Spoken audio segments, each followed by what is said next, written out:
नमस्कार। राजनीतिक खबरों के सबसे दिलचस्प ठिकाने में मैं रूपेश मिश्रा आप सभी का स्वागत करता हूं। मंगलवार का दिन सियासी लिहाज से बेहद अहम रहा, लेकिन इसी बीच खबर है कि राजस्थान के पूर्व उप मुख्यमंत्री सचिन पायलट के जिगरी यार यानी ज्योतिरादित्य सिंधिया का अब भाजपा में दबदबा और बढ़ गया है। लेकिन इसी के साथ सवाल ये भी खड़े हो गए कि आखिर क्यों ग्वालियर चंबल संभाग यानी सिंधिया के गढ़ में कांग्रेस पार्टी पूरी ताकत झोंकने के बाद भी कमाल क्यों नहीं दिखा पाई। इन तमाम मामलात को विस्तार से समझने के लिए देखिए हमारी खास रिपोर्ट। चुनावी नतीजों के नाम रहा मंगलवार कई नेताओं के लिए अमंगल भी साबित हुआ है। बात मध्य प्रदेश के उपचुनाव के परिणामों की करें तो यहां पायलट के जिगरी यार सिंधिया का दबदबा कायम रहा। सिंधिया इसलिए भी मध्य प्रदेश के इस चुनावी चौसर के हीरो कहे जाएंगे क्योंकि सिंधिया ने ही कांग्रेस की सरकार गिराई और सिंधिया ने ही भाजपा को सत्ता के सिंहासन तक पहुंचाया। दरअसल इसके पीछे की मुख्य वजह है सिंधिया का गढ़ यानी ग्वालियर चंबल संभाग। आपको बता दें, मध्य प्रदेश के उपचुनाव की हर पटकथा सिंधिया के गढ़ से ही लिखी गई थी क्योंकि यहां तकरीबन 16 सीटें थी और सियासी प्रेक्षक बता रहे थे कि मध्य प्रदेश के सिंहासन की तासीर और तस्वीर सिंधिया के गढ़ से ही तय होगी। खैर, आज सिंधिया बहुत खुश होंगे क्योंकि उनकी सियासी हसरतें अब मुकम्मल हो चुकी हैं। खबर की हर परत का बारीकी से विश्लेषण करेंगे, लेकिन उससे पहले मध्य प्रदेश के उपचुनाव के सियासी रण के नतीजों पर एक नजर डाल लेते हैं। 6 बजे तक के आंकड़ों के मुताबिक भाजपा ने 8 सीटों पर जीत हासिल की है, जबकि 11 सीटों पर आगे चल रही है। कांग्रेस ने 1 सीट जीती है जबकि 7 सीटों पर आगे है। वहीं बसपा का भी खाता खुलता दिखाई दे रहा है। बसपा 1 सीट पर जीत हासिल करती दिखाई दे रही है।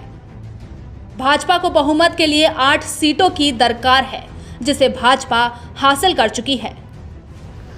आपको बता दें, भाजपा मतपेटियां खुलते ही उत्साह से ऐसी लबरेज हो गई मानो सब मंगल ही मंगल हो गया हो। यकीन नहीं तो मुख्यमंत्री शिवराज सिंह और प्रदेश अध्यक्ष बीडी शर्मा का सुबह का जश्न अंदाज देख लीजिए। उधर रुझान आ रहे थे, इधर भाजपा जश्न में डूब रही थी। कुल मिलाकर सिंधिया ने कांग्रेस को अब मध्य प्रदेश के सियासी गढ़ में ताश के पत्तों की तरह बिखेर दिया है और वो हर मंसूबे में कामयाब रहे। खैर, ऐसा नहीं है कि कांग्रेस ने ताकत नहीं झोंकी। कांग्रेस पार्टी ने सिंधिया के गढ़ में सेंध लगाने के लिए राजस्थान के पायलट को भी उतारा ताकि सिंधिया के गढ़ में गुर्जर बाहुल्य वाली सीटों को कांग्रेस के पाले में डाला जा सके। खैर, गुर्जर समुदाय और कांग्रेस का कैसा 36 का आंकड़ा चल रहा है यह अब किसी से छिपा नहीं है और मध्य प्रदेश के उपचुनाव के नतीजों ने तो यह बिल्कुल साफ ही कर दिया है कि गुर्जर समुदाय ने अब कांग्रेस से तौबा कर लिया है। लिहाजा कांग्रेस के पायलट करते भी तो क्या करते, आला कमान के निर्देश पर जनसभाएं तो कर दी थी, लेकिन जनता का मिजाज पायलट को भी भली भांति मालूम था।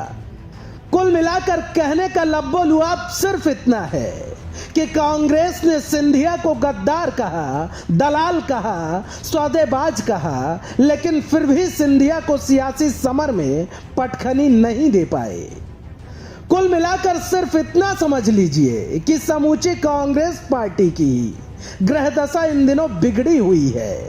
खैर, अब सिंधिया का दबदबा भाजपा में बढ़ चुका है क्योंकि यह चुनाव सिंधिया के साख का सवाल बन चुका था और सिंधिया खुद बार बार इस बात को दोहराते थे कि मेरी प्रतिष्ठा दांव पर है। खैर, सिंधिया आज चैन की नींद सोएंगे क्योंकि अब खबर है कि पायलट के जिगरी यार यानी ज्योतिरादित्य सिंधिया का वादे के मुताबिक केंद्र में मंत्री बनना लगभग तय है। Bureau report, the fact India.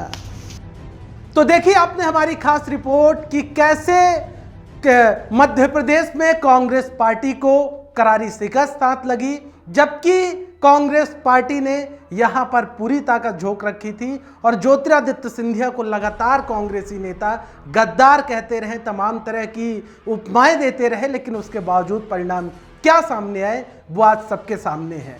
लेकिन इसके पीछे, इस हार के पीछे एक जो बड़ा फैक्टर माना जा रहा है वो गुर्जर समुदाय भी है, क्योंकि माना जा रहा है कि गुर्जर समुदाय की नाराजगी ही एक बड़ा कारण रही कि ग्वालियर चंबल संभाग में सचिन पायलट की एंट्री के बावजूद कांग्रेस कमाल नहीं दिखा पाई। दोस्तों, कल फिर हाजिर होंगे सियासत की एक बड़ी खबर के साथ। तब तक के लिए नमस्कार।